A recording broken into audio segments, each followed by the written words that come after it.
All right, today we're gonna bring a shop back. We are in a wood shop today. We do a lot of dust everywhere. They do give you filters here. This is a filter. They give you the wheels that were inside internally, including the handle, long tube, and extra tubing for the actual broom part. Now, the best part about it, it has a lot of bristles here. Of course, a squeegee here, a silicone squeegee.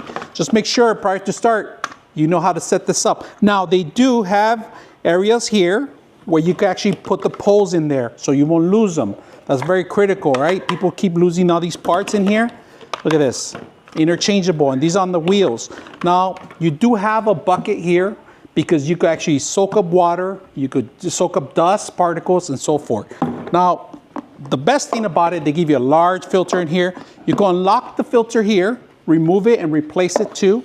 Now, you got two different areas you can do. It could become a blower, and it could suck in dust particle and water too. So I like that they have 2-in-1, 3-in-1 actually. So we're gonna put it together, we're gonna test it out and see how it works. All right, for the wheels, they're very simple. They just glide in, if you guys can see that, and then you go screw them in too, all right? They give you an option to screw them in. All the screws are included too. I would recommend you can make sure you screw them in, all right?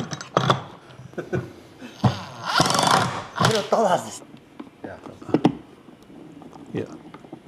All right, just make sure when you're setting up the top, you're using this kind of Phillips, all right?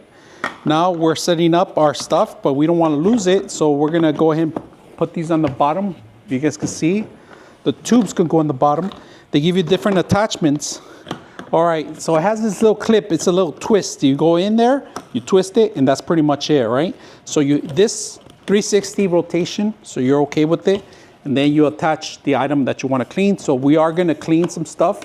Attach this here. We're going to clean a countertop. Make sure it's nice and clean. And we're going to plug it in. And this is to blow the air out. All right, and now if you want to blow out air, it'll be through the back, right? In the same process, all right? The twist process, all right? But today we're just gonna do the front, twist, and make sure it's locked in.